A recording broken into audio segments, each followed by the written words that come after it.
식사하시는 분들은 식사하세요. 식사하시고 오늘 진료도 힘드셨을 텐데 이렇게 마치고 오신다고 고생하셨습니다.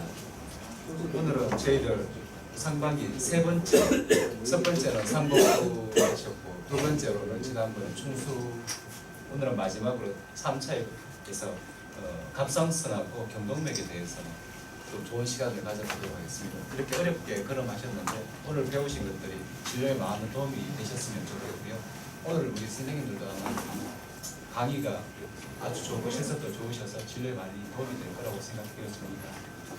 오늘 강의는 백유한 선생님하고 황세진 선생님이 강의해 주실 거고요.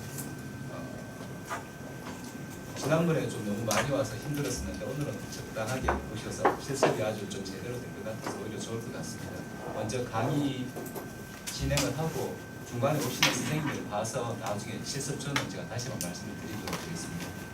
여기 백유한 선생님이 먼저 강의해 주시겠습니다. 아, 참, 죄송합니다. 강의하기 전에 우리 오늘 도와주신 녹십자 잠깐 한 2분 정도 먼저 말씀드리겠습니다.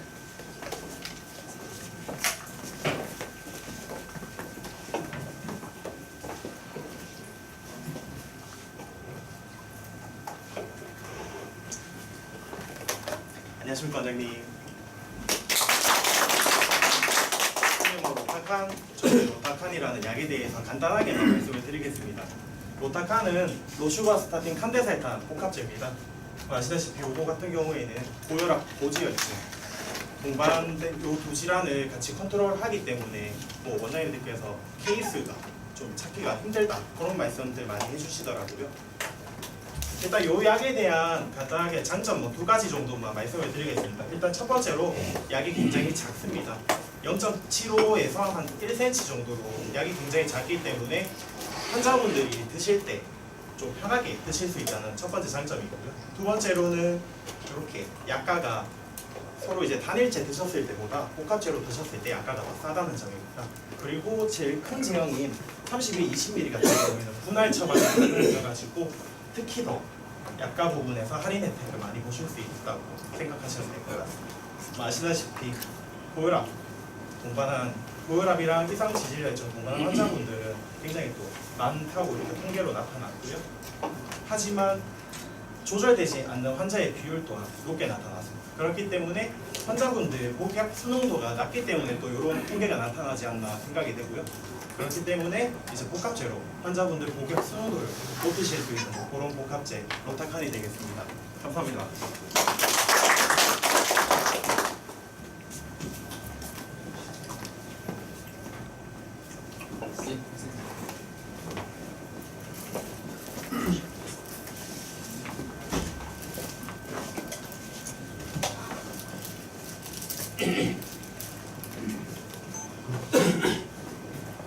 네, 안녕하십니까. 정신선내과의 백유현입니다. 오늘 갑상선 초음파 인존하기 전에 갑상선 초음파, 경부 초음파에 대해서 간단하게 리뷰하고 실습하도록 하겠습니다. 많은 분들이 잘 알고 계시겠지만 복습하는 마음으로 진행하도록 하겠습니다. 오늘 내용은 갑상선 경부의 아나토미와 그리고 스캔 순서, 그리고 디퓨즈, 노듈라 사이로이드 디지즈, 그리고 넥노드에 대해서 간단하게 보도록 하겠습니다. 먼저 해부학부터 보시도록 하겠습니다. 갑상선은 경부에 있는 장기로서 해부학적으로 특별히 어려운 것은 없습니다. 일단 우리가 갑상선 초음파를 스캔을 할 때 단순히 갑상선만 가지고 이렇게 보는 것보다는 경부 전체를 스캔을 해가면서 다른 림프노드나 다른 조직에 이상이 있는지도 같이 보시는 게 좋을 것 같습니다. 그래서 턱 아래쪽부터 이렇게 스캔을 해서 내려가시면 됩니다. 가장 턱 아래쪽에는 하이오이드봉이 처음에 나타나고 그 다음 내려가면서 약간 트라이앵글러 쉐입의 사이로이드 카틀리지가 나옵니다. 그 다음 갑상선이 보이기 전에 약간 망갈고 모양의 크리코이드 카틀리지가 나온 다음 바로 이제 갑상선 혁부와 좌우엽이 나오게 되겠습니다. 이러한 순서로 보일 수 있다는 것을 알고 계시고 혁부를 중심으로 해서 혁부 위쪽, 상부, 혁부 양옆을 중부, 혁부 하부를 하부로 이렇게 나누어서 들이나 이런 게 있을 때 기술하시면 되겠습니다. 갑상선은 두 개의 혈관에 서플라이를 받습니다. 먼저 슈페리어 사이로이드 아테리와 인테리어 사이로이드 아테리의 혈관 공급을 받게 되겠습니다. 그리고 갑상선 뒤쪽으로는 상대를 조절하는 리커런트 라린지알 러브가 지나가게 되겠습니다. 먼저 갑상선의 스캔 순서를 보시면 환자의 자세는 다 아시다시피 넥을 하이퍼 익스텐션 시켜서 개인 뎁스 포커스를 조절을 해서 뒤쪽에 스트랩 머슬까지 사이로이드와 스트랩 머슬이 비슷한 에코 제네시스로 보이도록 에코를 조절을 보시면 되겠습니다. 제일 먼저 턱아래 쪽 부분에서 내려가면서 스캔을 하는데 처음에 이제 턱아래 턱 베이스와 머슬이 관찰되고 있고 조금 내려가면은 후방 음영을 동반하는 선상의 고에코 음영이 하이오이드 번이 되겠습니다.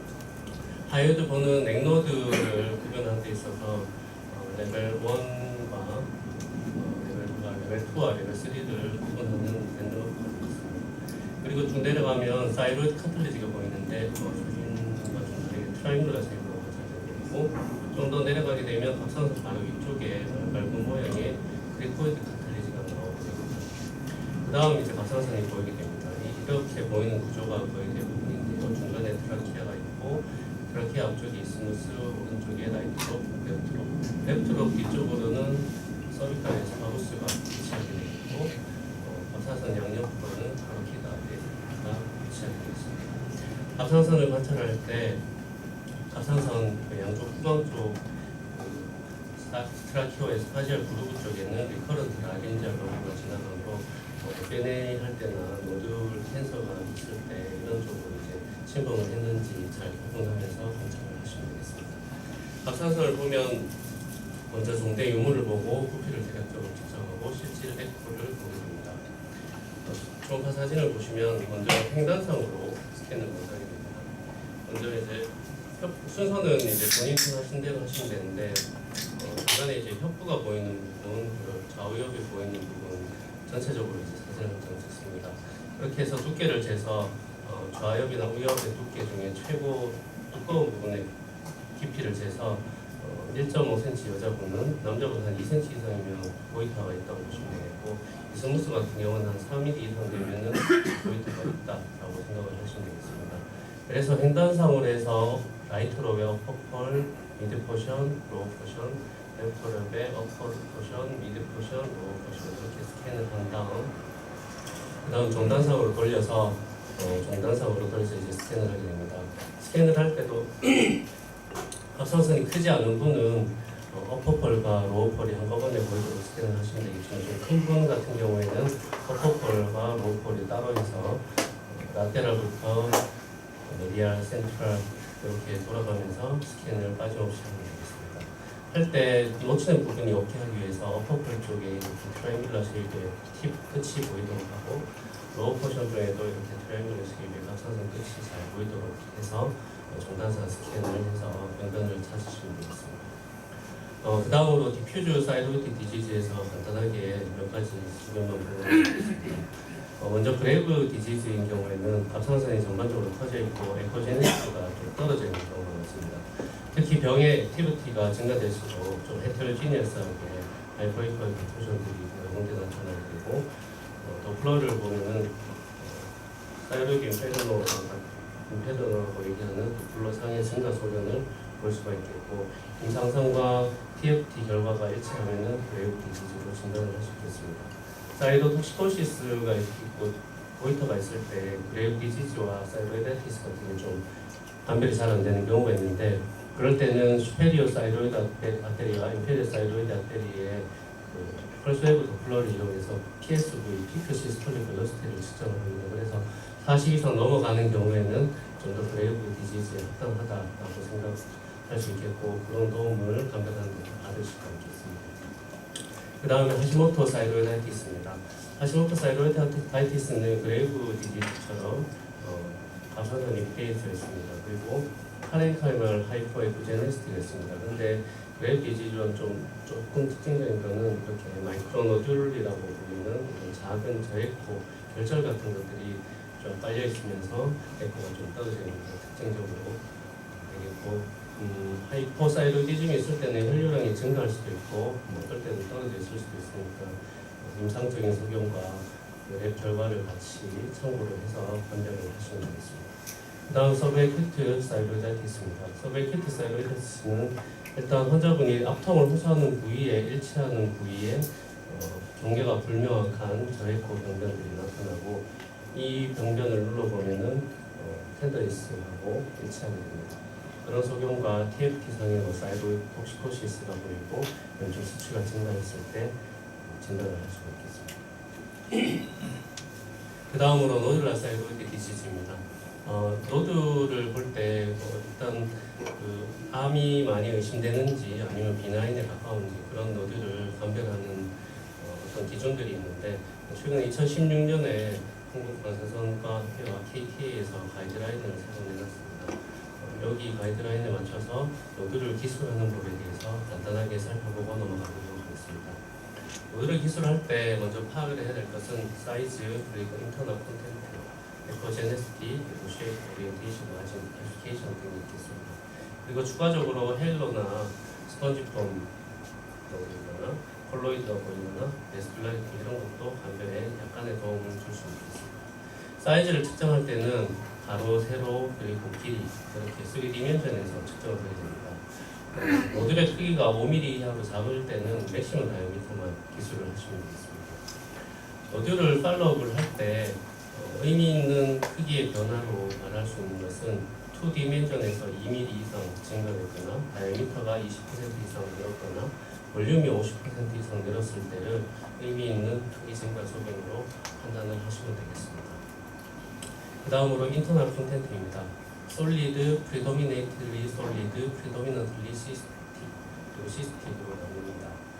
먼저 이제 솔리드 포션이 없는 경우는 시스틱이고 시스틱 포션이 50% 이상인 혼합결절인 경우에 프리도미네이트리 시스틱이라고 기술을 하시면 되겠고 시스틱 포션이 50% 이하인 경우에는 프리도미네이트리 솔리드 그리고 시스틱 포션이 없는 경우에는 솔리드라고 기술을 하시면 되겠습니다. 그 다음 에코제네시티입니다. 에코제네시티는 갑상선 파렌카임 에코를 기준으로 해서 파렌카임 에코보다 좀 떨어져 있을 때를 하이포 에코예요. 그리고 주위에 있는 스트랩 머슬만큼 이렇게 어두워져 있는 경우를 마키들리 하이포 에코예요. 그리고 갑상선 실질보다 증가되어 있는 경우를 하이퍼 에코이라고 기술을 하시면 되겠습니다. 이때 마키들리 하이퍼 에코제네시티를 보이는 경우 말리그넌시를 좀 더 시사하는 소견이라고 보실 수가 있겠습니다. 그 다음에 노듈 쉐입입니다. 노듈 쉐입은 결절의 전후 직경이 좌우 직경보다 같거나 작은 경우를 오버이드 투 라운드라고 하고 모양이 별명 또는 다각형 구조인 경우를 일레귤라라고 기술하시면 됩니다. 일레귤라 노듈이 좀 더 말리그넌시를 시사하는 노듈이라고 기술할 수가 있겠습니다. 그리고 과거에는 툴러된 와이드라고 기술을 했었는데 최근에 이번에 개정판에서는 오리엔테이션으로 파레렐 그리고 논 파레렐 오리엔테이션이라고 합니다. 이렇게 가로 직경이 세로 직경보다 긴 경우를 패러렐 오리엔테이션이라고 세로로 더 길게 위로 자라는 양상의 노드를 갖다가 논 패러렐 그래서 과거에 툴러된 와이드 쉐입이라고 하고 이런 경우에 좀 더 말리그넌시를 시사하는 기술이라고 볼 수 있습니다. 그 다음에 노듈의 마진을 기술합니다. 스무스, 스피큘레이티드, 일디파인이라고 기술할 수 있습니다. 마진이 이렇게 매끈한 경우 스무스, 이렇게 좀 불분명하면서 뾰족뾰족한 경우는 스피큘레이티드, 그리고 명확치 않은 경우 일디파인이라고 기술을 하고 이 경우에는 스피큘레이티드 마진을 가진 경우에 좀 더 말리그넌시를 시사하는 기술이라고 볼 수 있겠습니다. 그 다음 칼시피케이션입니다. 마이크로 칼시피케이션인 경우에는 하이퍼 에코 엑스팟이 1mm 이하이고 뒤쪽으로 후각 음영이 생기지 않는 그런 칼시피케이션을 마이크로 칼시피케이션이라고 합니다. 하이퍼 에코제닉 포카이가 1mm 이상이고 뒤쪽으로 후각 음영이 생기는 것을 마크로 칼시피케이션 그리고 달걀 껍질 모양으로 림 칼시피케이션 소견을 관찰하실 수가 있습니다. 이 경우에 마이크로가 가장 말리그넌시를 시사하는 소견이고 마크로도 말리그넌시를 시사하는 소견이라고 볼 수 있습니다. 그냥 노듈의 바스큘라리티입니다. 바스큘라리티는 암을 좀 더 시사하는 소견에 대한 많은 논란이 있습니다만 일반적으로 페리노듈라 바스큘라리티 있기보다는 인트라노듈라 바스큘라리티가 많은 경우 좀 더 말리그넌시를 의심을 해보고 접근을 해야 되겠습니다. 그 다음 헤일로입니다. 헤일로는 갑상선 주위로 이렇게 두꺼운 저해포 운영을 보이는 것인데 이런 소견은 이제 말리그넌시하고 직접적인 연관은 없습니다. 하지만 이런 소견이 보이는 경우 폴리큘라 네오플라즘의 가능성도 염두에 두고 FNA 같은 경우를 접근을 해야 되겠고, 그다음 스펀지폼입니다. 스펀지폼은 이렇게 작은 마이크로 노들들이 이렇게 쫙 깔려 있습니다. 이게 솔리드 포션과 이런 시스틱 포션이 거의 50% 정도 이렇게 될 때 스펀지폼이라고 기술을 하고, 이 경우에는 주로 비나인이 되겠습니다. 그리고 이제 콜로이드 커메텔 아티팩트가 나옵니다. 시스트인 경우 내부에 이제 콜로이드 물질들이 초음파 빔을 이렇게 반사를 일으켜서 콜로이드 커미테일 아티팩트를 나타내게 됩니다. 이 경우는 시스트이고 비나인을 강력하게 시사하는 소견이라고 보실 수 있겠습니다. 이러한 사이로이드 노듈의 여러 가지 소견을 가지고 K티라드를 5번부터 2번까지 이렇게 나눴습니다.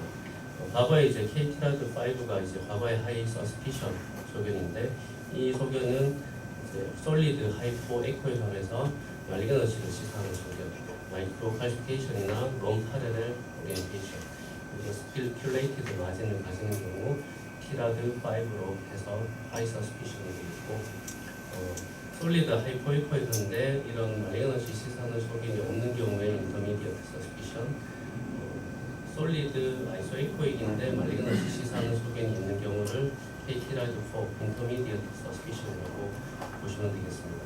그리고 솔리드 아이소 에코익인데 이런 말리그넌시 시사하는 소견이 없는 경우를 로우 서스피션이고, 그 외에 시스트나 스펀지폼인 경우에는 KT라드2 비나인으로 초음파 노듈 소견을 기술하시게 되겠습니다. KT라이드5 소견을 보시겠습니다.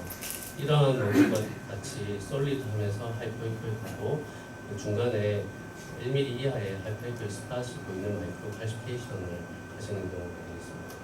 그리고 솔리드 하이포이코이 하면서 마이크로 칼시피케이션 보이는 경우가 이렇게 또 있고, 그 다음에 이 경우에는 솔리드 하이포이코이하고 넌 파르렐 오리엔테이션을 가지는 경우입니다. 이 경우는 솔리드 하이포이코이하면서 스피큘레이티드 마진을 가지는 경우 KT라드5로 보시면 되겠습니다. 그 다음 KT라드4입니다. 솔리드하고 하이포이코이하고 인데 말리그넌시를 서스피션 하는 그런 소견이 관찰되지 않는 경우에 KT라드4, 그리고 솔리드 아이소이코이한데 마이크로 칼시피케이션을 가지거나 솔리드 하이포이코이한데 마이크로 칼시피케이션 또 시스틱 소견을 가지는 경우 KT라드4로 보실 수가 있겠습니다. KT라드3는 솔리드 아이소에코에서면서 말리그넌시 소견이 없는 경우, 그리고 믹스드 노듈인 경우 KT라드2 정도, 3 정도로 보실 수 있겠고, 이렇게 스펀지폼을 가지거나 저명한 시스트 커메텔 아티팩트를 가진 시스트일 때 KT라드2 비나인 소견으로 초음파 소견을 기술하시면 되겠습니다. 이렇게 해서 하이 서스피션일 경우에는 말리그넌시 레이트가 약 60% 이상이므로 FNA 인디케이션은 주 1cm 이상일 때 FNA를 하게 됩니다. 하지만 셀렉티브하게 0.5cm 이상일 때도 FNA를 하실 수가 있겠습니다. 그 소견은 익스트라사이로이드 익스텐션을 가지는 거나 디스탈 메타나 모달 메타스테이시스가 의심되거나 주위 장기로 다이렉트 인베이전이 의심되는 경우, 또 시리어 팔로업을 했을 때 3mm 이상의 튜머 사이즈 프로그레션이 보일 때는 5mm 이상인 노듈에서도 선택적으로 FNA를 시행을 하시면 되겠습니다. 그 다음 KT라드4 인터미디어트 서스피션은 말리그넌시 레이트가 15에서 50% 정도 이상이 돼서 1cm 이상일 때 FNA를 시행하시면 되겠고, KT라드3 로우 서스피션일 때는 1.5cm, 그리고 비나인 소견일 때는 2cm 이상에서 FNA를 시행을 하시면 되겠습니다. 마지막으로 넥노드에 대해서 간단하게 보고 넘어가도록 하겠습니다. 사이로이드 스캔을 할 때 어쩔 수 없이 넥노드를 보게 되고, 실제 갑상선 문제 외에도 넥노드 문제로도 분들이 초음파를 많이 시행을 하시기 때문에 노드를 볼 때 서스피시어스한 노들이 있을 경우에 레벨을 나누는 것을 간단하게 보도록 하겠습니다. 아까 전에 처음에 잠깐 말씀드렸는데 레벨을 나눌 때 가장 중요한 랜드마크가 하이오이드 본하고 크리코이드 패턴이 있습니다. 이 하이오이드 본을 경계로 이 위쪽 턱 아래쪽을 레벨 1이라 하고 그 서브만디블라 그랜드 바깥쪽을 레벨 2라고 합니다. 그 다음에 갑상선 주위를 레벨 6라고 하고 그 다음에 레벨 2 아래쪽으로 하이오이드 본 아래쪽으로 레벨 3이고 크리코이드 본 아래쪽으로를 레벨 4 그리고 SCM 머슬 뒤쪽을 레벨 5로 이렇게 나누게 됩니다. 오늘 실습하면서 레벨 나누는 것을 간단하게 설명하겠습니다. 스캔 순서는 뭐 특별하게 순서가 있는 것은 아닌데 보통 레벨 1을 먼저 보고 라이트 서브만디블라 그랜드 쪽부터 시작해서 레벨 2 그리고 아래로 내려가면서 SCM 머슬을 따라서 있는 레벨 3, 4를 쭉 본 다음 SCM 바깥쪽으로 있는 레벨 5를 검사를 하시면 되겠습니다. 여기서도 우리가 림프노드를 관찰할 때 사이로이드 노듈이 있을 때 림프노드 메타를 의심하는 소견이 있는지 확인을 해야 되겠습니다. 림프노드에서 캔서 메타가 서스피시어스한 그런 소견은 림프노드에서 시스틱 체인지가 있거나 갑상선 PTC처럼 칼피케이션 소견이 있거나 하이퍼에코제닉한 그런 스팟들이 있거나 할 때도 중간에 이제 바스큘라리티가 없어진 경우 서스피시어스한 소견이라고 볼 수 있겠습니다. 이러한 소견이 없지만 센트럴 힐러 에코가 많이 없어져 있는 경우를 인터미디어트 정도로 이렇게 기술을 해서 림프노드로 같이 기술을 해주시면 되겠습니다. 이 경우 이제 림프노드인데 큰 시스틱 체인지가 있습니다. 이런 경우에는 거의 PTC 메타 소견을 대하시는 관찰입니다. 그리고 이렇게 완전한 시스트가 아니라 포칼하게 시스틱 체인지가 있거나 이런 카시페이션이 동반된 림프노드도 레거넌시 메타를 시사하는 그런 소견이 되겠고 그 다음에 그 도플러를 이용한 에코를 봤을 때 보통 에코가 힐럼 안쪽으로 아테리와 베인 쪽으로만 에코가 떠야 되는데 이렇게 전체적으로 페리페라 에코가 관찰될 경우에도 림프노드 쪽에 메타를 시사하는 그런 소견이 되겠습니다. 그리고 이 사진처럼 센트럴 힐룸이 조금 소실되어 있는 경우에 인터미디어트 림프노드로 생각을 하고 갑상선 암이 의심되는 병변이 있을 때는 이런 부분도 같이 FNA를 실행을 해서 림프노드 메타도 확인을 해야 되겠습니다. 이 사진처럼 저명하게 힐룸이 살아있고 에코제네스티가 힐룸 쪽에 아테리와 베인 쪽으로만 들어가는 경우를 이런 비날 림프노드라고 생각을 하시면 되겠습니다.